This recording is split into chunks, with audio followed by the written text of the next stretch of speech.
ചിട്ടയായിട്ടുള്ള ജീവിതശീലങ്ങളാണ് രോഗങ്ങളെ ചെറുക്കാൻ ഏറ്റവും ഉത്തമം.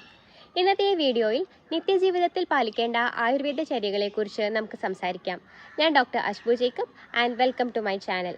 ആയുർവേദത്തിന്റെ ലക്ഷ്യം തന്നെ പ്രയോജനം ച അസ്യ സ്വസ്ഥസ്യ സ്വാസ്ഥ്യരക്ഷണം ആതുരസ്യ വികാരപ്രശമനം ച എന്നതാണ്.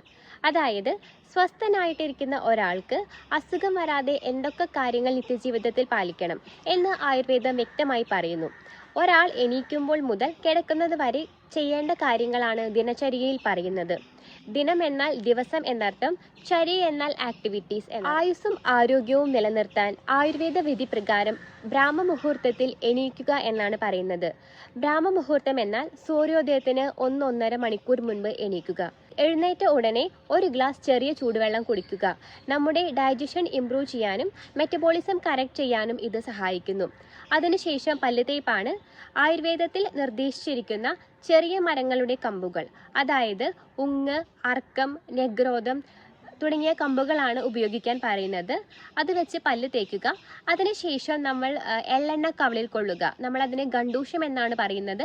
എള്ളെണ്ണ കവിളിൽ കൊള്ളുന്നത് വഴി മോണരോഗങ്ങളെ തടയാനും ദന്തരോഗങ്ങളെ പ്രതിരോധിക്കാനും വായ്നാറ്റം തടയാനും അത് സഹായിക്കുന്നു. അതിനുശേഷം വ്യായാമമാണ് നിഷ്കർഷിച്ചിരിക്കുന്നത്. വ്യായാമം നമ്മളുടെ റെസ്പിറേറ്ററി റേറ്റും ഹാർട്ട് റേറ്റും കൂടുന്നത് വരെ മാത്രം മിതമായ രീതിയിൽ വ്യായാമം ചെയ്യുക. ശരീരത്തിൻ്റെ സ്ട്രെങ്ത് കൂട്ടാനും നമ്മളുടെ വർക്ക് ചെയ്യാനുള്ള എബിലിറ്റി കൂട്ടാനും വ്യായാമം നമ്മളെ സഹായിക്കുന്നു. ശേഷം എണ്ണ തേച്ചുള്ള കുളിയാണ് പറയുന്നത്.